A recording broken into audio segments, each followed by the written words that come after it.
Hello, good morning student. આજે chapter number 8 આપણે start કરીએ છીએ. ચેપ્ટર નંબર 8 એ જાવામાં ક્લાસ અને ઓબ્જેક્ટ વિશે આપણને એની સમજ આપશે. તો જાવામાં ક્લાસ અને ઓબ્જેક્ટ કોને કહેવાય એ આપણે ચેપ્ટર નંબર 6 અને 7માં શીખીને આવેલા છીએ.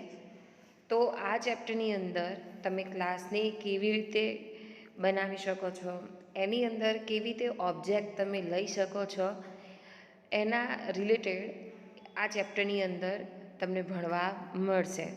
તો આપણે ચાલુ કરીએ. ચેપ્ટર નંબર 8 જાવામાં ક્લાસ અને ઓબ્જેક્ટ. ચેપ્ટર ઇઝી છે.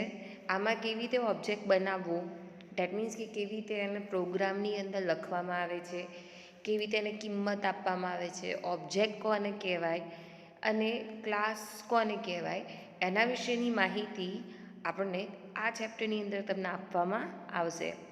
તો જાવામાં મેં તમને આગળ બી શીખવાડ્યું હતું કે જાવા એક ક્લાસ નથી ધરાવતો, પણ ક્લાસની આખી લાઇબ્રેરી ધરાવે છે.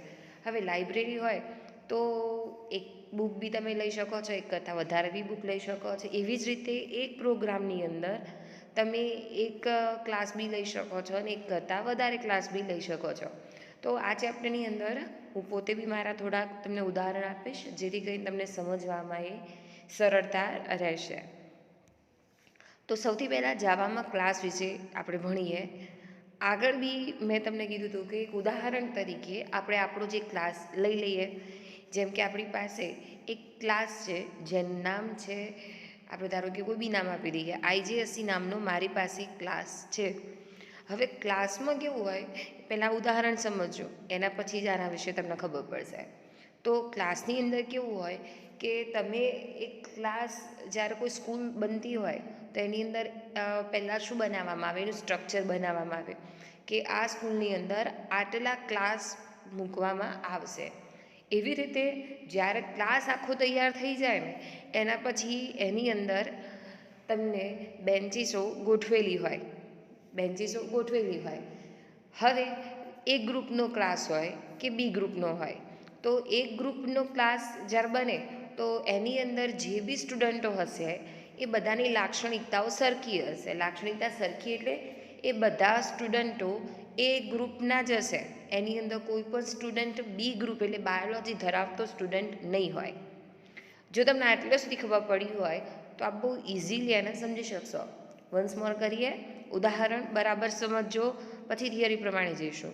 તો મેં ઉદાહરણ શું આપ્યું, તો ક્લાસ એક સ્ટ્રક્ચર તમને, જેવા તમે ક્લાસમાં એન્ટ્રી એડમિશન લઈને આવો છો એ પહેલાં એક સ્ટ્રક્ચર તમને તૈયાર કરી દેવામાં આપવામાં આવેલું હોય છે. એના પ્રમાણે તમે લોકો અરેન્જમેન્ટ, સિટિંગ અરેન્જમેન્ટ તમારી લેતા હોવ છો. હવે એક ક્લાસની અંદર એક કરતાં વધારે સ્ટુડન્ટો હોય, ફોર એક્ઝામ્પલ એક ક્લાસમાં 30 સ્ટુડન્ટો બેઠા હોય, તો તમને જે માળખું આપવામાં આવ્યું હોય, સિટિંગ એરેન્જમેન્ટ આપવામાં આવ્યું હોય, એની અંદર તમે લોકો બેસો છો. રાઈટ? જો આટલે સુધી ખબર પડી હોય તો હવે આપણે થિયરી પ્રમાણે જઈએ. તો શું કહે છે કે ક્લાસ એ એક સમાન લાક્ષણિકતાઓ ધરાવતા અનેક ઓબ્જેક્ટનું એક માળખું છે. સાચી વાત છે. ચલો, ક્લાસ ધેટ મીન્સ કે મેં કીધું મારા ક્લાસનું નામ શું છે, IJSC. એની અંદર એક ગ્રુપવાળા બાળકો બેઠેલા છે. તો દરેકની લાક્ષણિકતાઓ કેવી છે, સમાન. કેવી રીતે, તો દરેક જે એ ગ્રુપવાળો છોકરો છે એનું ગ્રુપ મેથ્સ જ છે, ડેટ મીન્સ એને એ ગ્રુપ લીધેલું છે, એટલે બધાની લાક્ષણિકતા કેવી છે, સમાન. અનેક ઓબ્જેક્ટનું, ડેટ મીન્સ કે અંદર 30 છોકરાઓ બેઠેલા છે, તો 30 છોકરાઓ ધરાવતું એક ટેમ્પલેટ એટલે એને એક માળખું કહેવામાં આવે છે. ચલો, સમજણ પડી? ક્લિયર? ક્લાસ કોઈ ચોક્કસ ઓબ્જેક્ટના જૂથની લાક્ષણિકતાઓનો સમાવેશ કરે છે. ચોક્કસ જૂથ એટલે આપણું એ ગ્રુપની જગ્યાએ તમે બી ગ્રુપ બી લઈ શકો છો. તો બી ગ્રુપના ચોક્કસ ઓબ્જેક્ટ એટલે કોઈ પણ સ્કૂલની અંદર ધારો કે 1000 સંખ્યા હોય, તો એ 1000 સંખ્યામાંથી મેં એક ગ્રુપ લીધું છે, એ ગ્રુપના 30 છોકરાઓ અલગ કાઢેલા છે. તો કોઈ ચોક્કસ ઓબ્જેક્ટના જૂથની એટલે એ ગ્રુપની લાક્ષણિકતાઓને સમાવેશ કરે છે. જેમ મેં તમને કીધું કે એ ગ્રુપ હોય તો એ ગ્રુપની લાક્ષણિકતાઓ સમાવેશ કરશે, બી ગ્રુપ હોય તો બી ગ્રુપની લાક્ષણિકતાઓને સમાવેશ કરે છે. બરાબર? તો આમાં ઉદાહરણ, ચોપડીના ઉદાહરણ પ્રમાણે રૂમનું ઉદાહરણ આપ્યું છે. રૂમ એ બધા ખંડની સામાન્ય લાક્ષણિકતાઓ સાથેનું એક ટેમ્પલેટ છે, રાઈટ. એક રૂમ હોય તો તમે એને કેવું બનાવ્યું, માળખું બનાવ્યું, પછી તમે તમારી અનુકૂળતા પ્રમાણે એની અંદર સામાન ગોઠવો છો. આટલા સુધી ખબર પડી. તો હવે એની વાક્ય રચના જોઈએ. મને કેવી રીતે ખબર પડે કે પ્રોગ્રામની અંદર આ ક્લાસ લખેલો છે ને છોકરાઓ છે, રાઈટ. મને કેવી રીતે ખબર પડે? તો તમને ખ્યાલ હશે કે દરેક ક્લાસની બહાર લખવામાં આવેલું જ હોય છે. શું? દરેક ક્લાસનું નામ હોય. 12th A1 અથવા 12th B1 અથવા 11th A1, 11th B1, 10th 9th, આવી રીતે ક્લાસનું નામ આપેલું હોય. તો પહેલાં શું બને?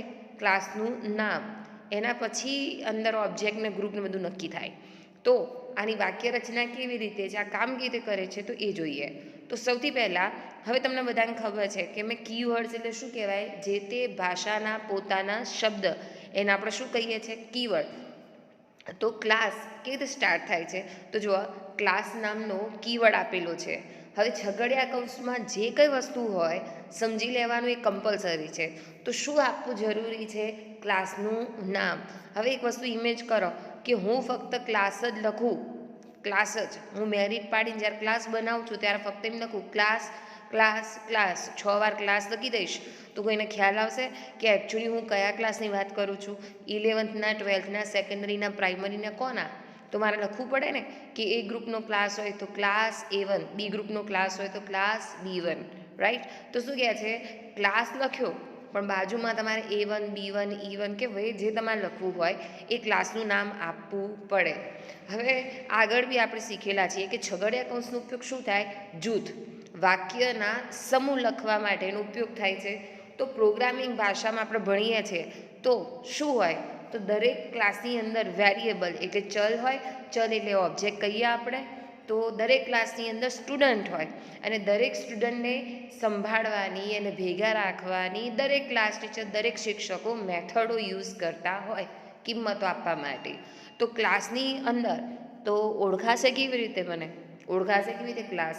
તો સૌથી પહેલાં ક્લાસ કીવર્ડનો યુઝ થશે અને એની પછી એનું નામ હશે. ક્લાસની અંદર શું હોય? તો વેરિયેબલ હોય ને મેથડ હોય. દરેક ક્લાસની અંદર વેરિયેબલ એટલે સ્ટુડન્ટો હોય, મેથડ એટલે દરેક સ્ટુડન્ટને સંભાળવાની એક મેથડ હોય. દરેક શિક્ષક પોતાની રીતે દરેક મેથડોનો યુઝ કરતા હોય. તો હવે આના ચોપડી પ્રમાણે પડીએ તો સામાન્ય રીતે ક્લાસ 2 ઘટકોનું બનેલો હોય. સામાન્ય રીતે ક્લાસ 2 ઘટકોનું બનેલું હોય. તો શું હોય? તો એટ્રીબ્યુટ હોય અને બિહેવિયર હોય. એટ્રીબ્યુટ અને બિહેવિયરનો ક્લાસ બનેલો હોય. તો હવે પ્રશ્ન મેં તમને 6થા ચેપ્ટરમાં આપણે આ બધી ડેફિનેશનો ભણીને બેઠા છીએ, તેમ છતાં એ રિવાઇઝ કરી રહ્યા છીએ. એટ્રીબ્યુટ એટલે શું કહેવાય? ચલ કહેવાય. અને બિહેવિયર એટલે શું કહેવાય? ક્લાસની મેથડ કહેવાય, રાઈટ. તો ક્લાસ એ 2 ઘટકોનું બનેલો હોય. શું હોય? એટ્રીબ્યુટ અને બિહેવિયર. એટ્રીબ્યુટ એટલે શું ધારી લેવાનું? વેરિયેબલ. અને બિહેવિયર એટલે શું ધારી લેવાનું? Method, right. આટલા સુધી ક્લિયર ખબર પડશે? તો પાછળ હમણાં એક એક્સરસાઇઝ તો કરાવું જ છું, તેમ છતાં અહીંયા મેં શું કર્યું છે કે તમને પહેલાં બધું શીખવાડી દઉં કે આ કેવી રીતે એપ્લાય થાય છે. એના પછી આપણે ચોપડીના ઉદાહરણ પ્રમાણે જઈએ. તો અહીંયા તમને ઉદાહરણમાં જોવા મળશે કે રૂમ નામનો ક્લાસ હશે. એના એટ્રીબ્યુટ એટલે ચલ કયા છે? લેન્થ છે, વિડ્થ છે, હાઇટ છે અને એન વિન્ડોઝ છે. મેથડ તો મેં તમને કીધું છે કે મેથડ હંમેશા નાના કૌંસથી ચાલુ થાય. તો સેટ એટ્રીબ્યુટ પાછળ જોવા નાનો કૌંસ છે, રાઈટ. ઓળખવાની રીત છે. કોઈ પણ મેથડને ઓળખવી હોય તો એની પાછળ નાનો કૌંસ હોય. એના પછી ડિસ્પ્લે નામની મેથડ છે, એરિયા નામની મેથડ છે. આ રીતે, ઓકે, ખબર પડશે? તો ક્લાસ શું હોય? તો એક સમાન લાક્ષણિકતા ધરાવતા અનેક ઓબ્જેક્ટનું એક માળખું અથવા ટેમ્પલેટ એને કહેવામાં આવે છે. ક્લાસ 2 ઘટકોનો બનેલો હોય. એક એટ્રીબ્યુટ અને બિહેવિયર. એટ્રીબ્યુટને આપણે શું કહીએ છીએ? ચલ. અને બિહેવિયરને આપણે શું કહીએ છીએ? મેથડ. Okay, clear? ચલો આગળ જઈએ. હવે ઓબ્જેક્ટની વાત કરીએ. તો તમને ખ્યાલ હોય તો આમ જોઈએ તો દરેક સત્ર સ્કૂલનું જૂનથી સ્ટાર્ટ થઈ જ જાય. એટલે નવા મસ્ટર એટલે ખબર પડે છે ને મેડમ જે ક્લાસ ટીચર પેલું એક ચોપડો લઈને આવતા હોય છે, જેની અંદર તમારા લોકોના રોલ નંબર, નામ વિગતો લખેલી હોય અને રોજે રોજની અટેન્ડન્સ પૂરાતી હોય. પણ જૂન આપણે સ્કૂલ ધારો કે 17 જૂને ચાલુ થઈ જતી હોય, પણ કોઈ છોકરું આ 10 દિવસ પછી આવે છે, તો 10 દિવસ પછી આવશે એટલે મેડમ શું કરશે કે એનું મસ્ટરમાં એટ અ ટાઈમ નામ નહીં નોંધે. કેમ તો એની એલસીને બધા ડોક્યુમેન્ટેશન જોઈએ, એના પછી સ્ટુડન્ટનું નામ મસ્ટરમાં લાગે. પણ તમે ઘણા ટીચર્સના મોઢે સાંભળ્યું હશે કે તું આ જગ્યાએ બેસ, આ ક્લાસમાં બેસ, આ રોલ નંબર, આ ધારો કે આપણે હમણાં વાત કરી હતી કે ધારો હું ક્લાસ કહી દઉં કે ભાઈ તું એ ગ્રુપના આ ક્લાસમાં બેસ, આમ તો અમારી સંખ્યા 30 છે, પણ તું પછી આવ્યો છે તો તારો નંબર 31 રહેશે. મેડમે આવું કીધું છે. એને મસ્ટરમાં નામ એટલે ચોપડામાં નામ મેડમના એ છોકરાનું ચડેલું નથી. ટેમ્પરરી એને કહેવામાં આવ્યું છે કે તારો રોલ નંબર 31 હશે. જ્યારે એ બધા ડોક્યુમેન્ટેશન, તો કેમ આવું હશે એવું કહેવામાં આવ્યું? જ્યારે બીજા બધા સ્ટુડન્ટે તો એમના ડોક્યુમેન્ટેશન જમા કરાયેલા છે એટલા માટે એમનું નામ મસ્ટરમાં છે. તો જે મસ્ટરમાં નામ છે આના છોકરાને આપવામાં આવે છે, એમાં એક તફાવત છે. શું? તો જે મસ્ટરમાં નામ છે એ છોકરાઓ બધા ડોક્યુમેન્ટેશન આપેલા છે એટલે એ ક્લાસના સભ્ય છે. આ છોકરો હજુ સભ્ય થયો નથી, બસ એને ટેમ્પરરી રોલ નંબર મળે છે. શું? કે આ છોકરાનો 31 રોલ નંબર હશે. ઓકે, ખબર પડે છે? ધારો કે કોઈ કારણસર એને અનુકૂળ ના આવ્યું, તે ક્લાસ બદલીને બીજા એ ગ્રુપના ક્લાસમાં પણ જઈ શકે છે, પણ હજુ એની પરમેનન્ટ જગ્યા A1 કે B1માં મળેલી નથી. ઓકે, ડન, ક્લિયર, ખબર પડશે? જો આ ઉદાહરણ ખબર પડી હશે તો તમને આ પછીના ઓબ્જેક્ટ બનાવવું એ બહુ જ સિમ્પલ રીત છે, બહુ સરળ ટૉપિક છે. તો આપણે આગળ જઈએ. હવે શું કહે છે? ઓબ્જેક્ટ. ઓબ્જેક્ટને મેં તમને શીખવાડ્યું કે દુનિયાની કોઈ પણ વસ્તુ જેને તમે સ્પર્શ કરી શકો છો એને આપણે ઓબ્જેક્ટ કહીએ છીએ. તો ઓબ્જેક્ટ બનાવવાના 3 પગલાં છે. બોર્ડવાળાનું બહુ ફેવરિટ કન્સેપ્ટ છે, તો બરાબર સમજજો. શું કહે છે? ઓબ્જેક્ટ બનાવવાના પગલાં કેટલા? 3. સૌથી પહેલું છે ડિક્લેરેશન, બીજું પછી છે ઇન્સિએશન અને ત્રીજું છે ઇનિશિયલાઇઝેશન. ડિક્લેર એટલે જાહેર કરવો, ઇનિશિયલાઇઝેશન એટલે કિંમતો આપીએ અથવા મેર ક્યાંક જગ્યા આપતું હશે, અને ઇનિશિયલાઇઝેશન એટલે શું કહેવાય હું થોડીક વાર એમ કહું છું. બરાબર? જો તમને ખબર પડશે તો ઓબ્જેક્ટ બનાવવાના સ્ટેપ કેટલા? 3. કયું છે? ડિક્લેરેશન, ઇન્સ્ટિએશન્સ અને ઇનિશિયલાઇઝેશન. ઓકે, ડિક્લેરેશન, ઇન્સ્ટિએશન અને ઇનિશિયલાઇઝેશન. તો ડિક્લેરેશનમાં શું હોય?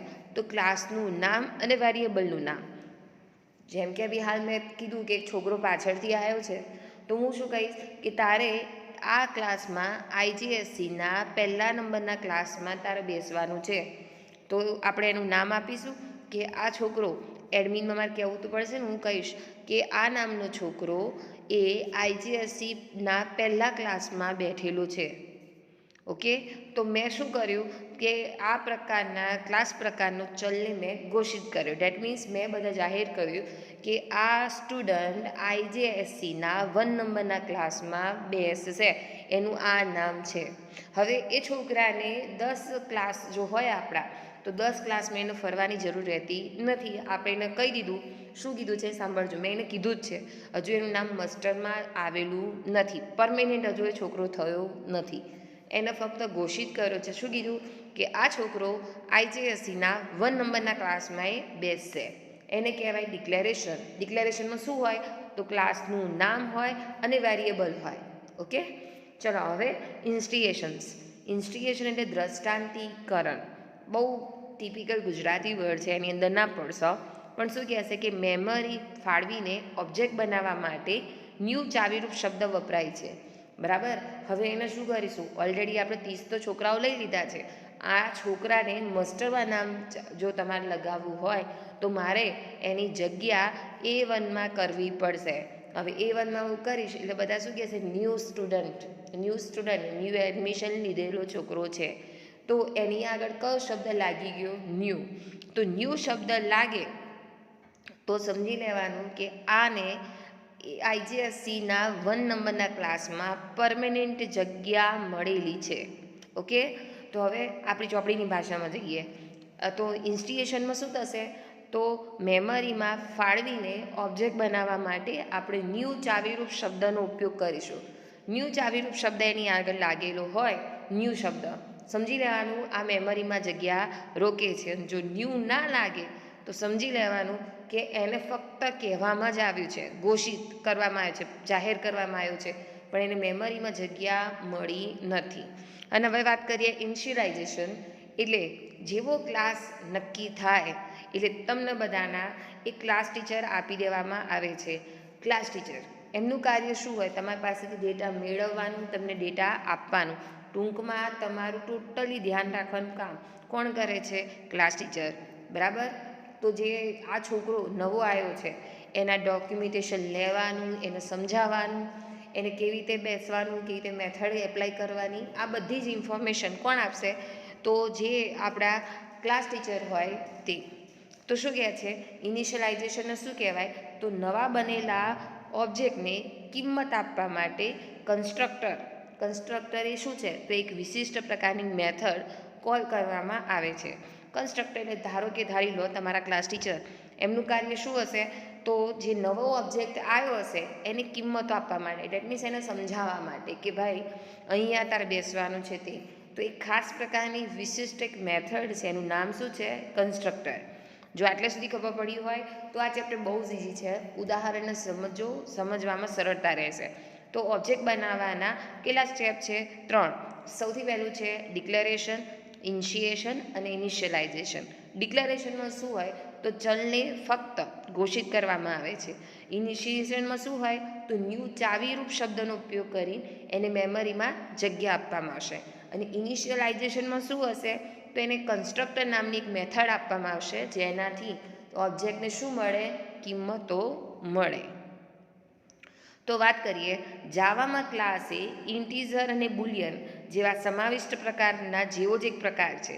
હંમેશા પૂર્ણાંક જ હોય સંખ્યા ક્લાસમાં. તમે જોયું હોય તો કદી એમ સાંભળ્યું કોઈના મોઢે કે આ ક્લાસમાં 31.5 સ્ટુડન્ટો બેઠા છે, એવી કોઈ કિંમતો સાંભળી? ના. જનરલી આપણે શું સાંભળીએ છીએ કે આ ક્લાસમાં 31, 32, 33 કે ગમે તે કહો, ફક્ત પૂર્ણાંક સંખ્યા જ હોય. ક્લાસનો જવાબ કેવો હોય? તો બુલિયન જેવો. બુલિયન જેવો એટલે કે તમે કોઈ બી પ્રશ્ન પૂછતા હો તો એનો જવાબ શું મળે? કાં તો હા કાં તો ના.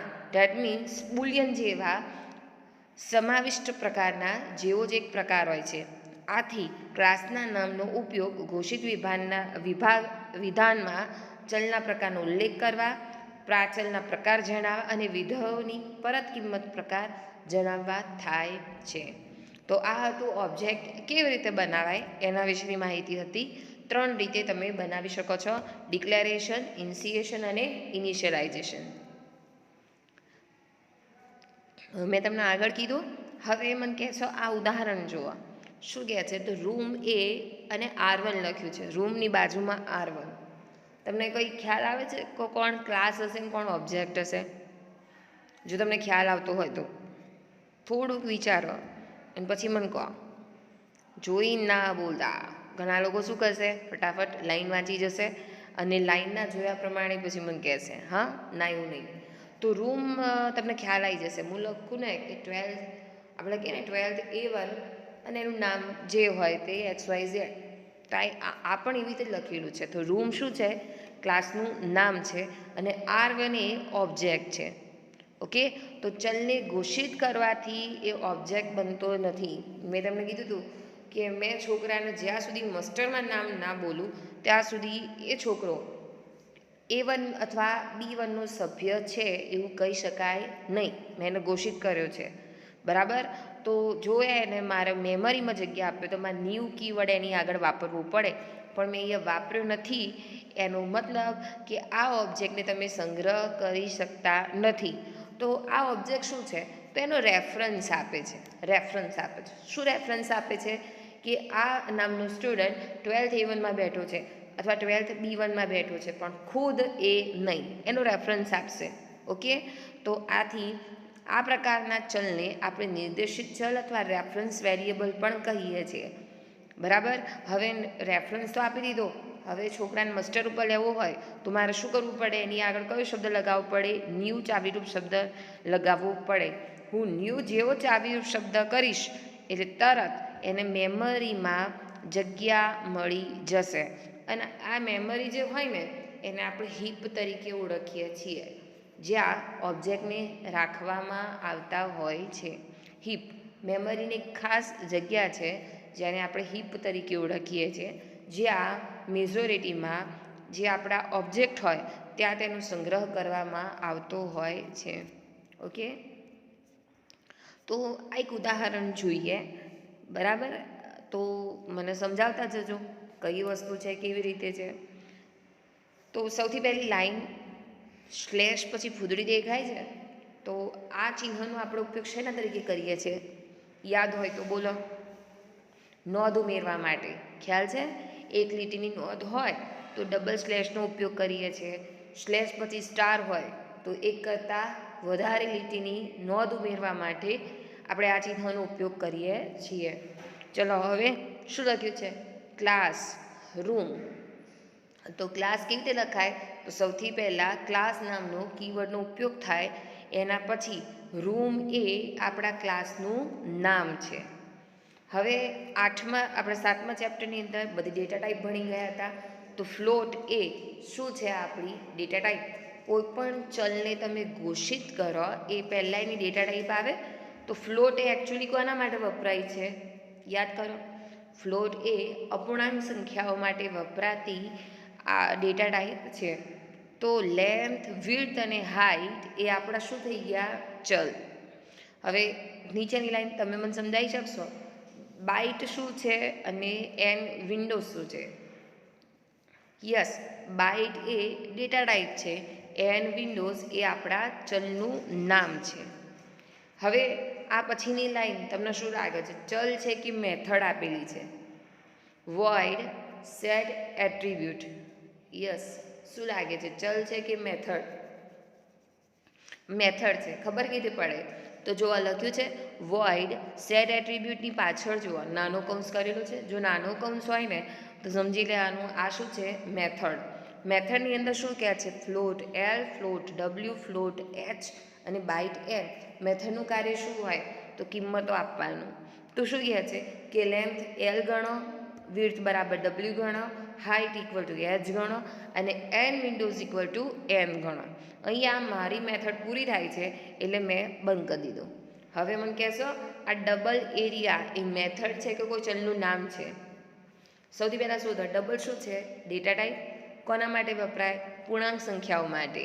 એરિયા એ આપણી મેથડ છે અને એ મેથડનું નામ છે. હવે એની અંદર શું થવું જોઈએ? એરિયા કેવી રીતે શોધાય? તો લેન્થ ગુણ્યા વિડ્થ, જેની મદદથી તમે એરિયા શોધી શકો છો. હવે શું કહે છે? રિટર્ન. મને રિટર્ન કર. શું, કેવી રીતે કરીશ? તો લેન્થ ગુણ્યા વિડ્થ એ જે થતી હશે એ મને રિટર્ન કરશે. હવે વોઇડ ડિસ્પ્લે એ શું છે? એ પણ એક જાતની મેથડ છે. મને ખબર કેવી રીતે પડે? તો પાછળ જો આ બે કૌંસ આપેલા છે, તો મારે સ્ક્રીન ઉપર ડિસ્પ્લે એટલે છાપવું. શું છાપવું છે? તો system dot out dot print LN. હવે મેં તમને કીધું હતું system dot out dot print એલએનનો ઉપયોગ શું થાય? વાક્ય છાપવા માટે. હવે મેં તમને શીખવાડ્યું છે કે ડબલ ઇન્વર્ટેડમાં હોય તો સમજી લેવાનું સાદું વાક્ય છે. પ્લસનો ઉપયોગ શું થાય? બે શબ્દ સમૂહને જોડવા માટે. તો શું કહે છે? System dot out dot print LN length છાપેલી લાવે, વિડ્થ છાપેલી લાવે, હાઇટ છાપેલી લાવે અને એન વિન્ડોઝ એટલે નંબર છાપેલા તે લાવે. અહીંયા આ જે આપણી પ્રોગ્રામ છે એક આ પૂરો થયો, બરાબર. હવે તમે જોજો કે આ જ ક્લાસ એ બીજા ક્લાસમાં કેવી રીતે આનો ઉપયોગ કરે છે એ આપણે જોઈશું. તો શું કહે છે કે ઓબ્જેક્ટ તમે કેવી રીતે આમાં બનાવી શકો છો ક્લાસ એ જોવાનું છે. તો મને કહેશો આપણા ક્લાસનું નામ શું છે? આની અંદર એક્સરસાઇઝની અંદર આપણા ક્લાસનું નામ શું છે? હા, તો જુઓ ક્લાસનું નામ છે રૂમ ડેમો. તો રૂમ ડેમો એ આપણા ક્લાસનું નામ છે. ક્લાસ બે વસ્તુ ધરાવે, વેરિયેબલ અને મેથડ. તો આની અંદર વેરિયેબલ બી હશે અને મેથડ બી હશે. મેથડ કઈ છે ને વેરિયેબલ કઈ છે તમારે મને કહેવાનું છે. ઓકે, અને ઓબ્જેક્ટ બી છે એ બી તમે મને કહેશો.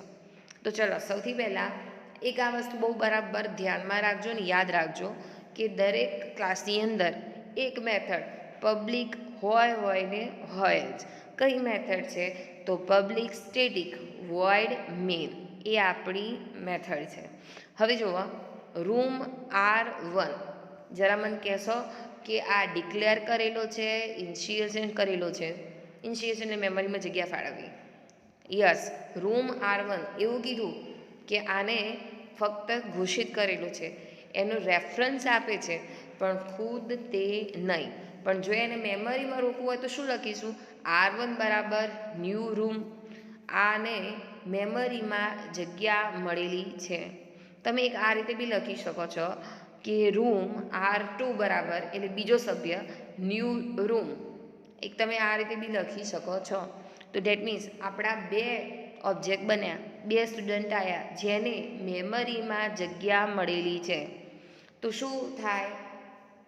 તો જુઓ R1 dot display R2 dot display. આ ડોટ કેમ લખ્યો છે એનો જવાબ પછી આપીશ. તો શું કહે છે કે R1 ડિસ્પ્લે થાય, R2 લખો તો ડિસ્પ્લે થાય, જે તમે છાપા આપણા આગળની એક્સરસાઇઝમાં જોયું હતું તે. હવે શું કહે છે? એને એટ્રીબ્યુટ સેટ કરો. તો મેં તમને શીખવાડ્યું છે કે ચલને બે રીતે કિંમત અપાય, જ્યારે રન થાય ત્યારે કાં તો પહેલેથી તમે આપી શકો છો. કોઈ મને કહેશો કે આ કિંમતો શું આપે છે? રન થઈ ત્યારે કે એને પહેલેથી જ કિંમતો મળી ગઈ છે? તો યસ, એને શું થયું છે? પહેલેથી કિંમતો મળેલી છે. તો શું કહે છે? R1 સેટ એટ્રીબ્યુટ આ મેથડ છે એની કિંમતો આપી કે પહેલાંની 18 પછી 12.5 એફ કેમ લખ્યું? તો મેં તમને શીખવાડ્યું છે કે ફ્લોટ હોય તો તમારે એની પાછળ એફ લખવું પડે, નહીં તો શું થાય? એરર આવશે. એના પછી 10 બાઇટ પછી 2, એવી રીતે 14, 11, 10 અને બાઇટ. હવે એટ્રીબ્યુટ આપ્યા, પહેલાં છાપ, પછી એટ્રીબ્યુટની કિંમતો આપી, હવે એને ફરીથી છાપ. અને છેલ્લે મારે શું છાપવું છે? તો system dot out dot print ln. હવે /n નો મતલબ ખબર છે ને? New line. તો શું લખેલું આવવું જોઈએ? Area of room with length. કોની લેન્થ છાપું? તો R1ની લેન્થ છાપ, વિડ્થ કોની છાપ? R1ની વિડ્થ છાપ અને R1નો એરિયા છાપ. એવી રીતે નીચેની લાઈન જોઈ લો અને મને કહો તમે શું સમજ્યા આમાં?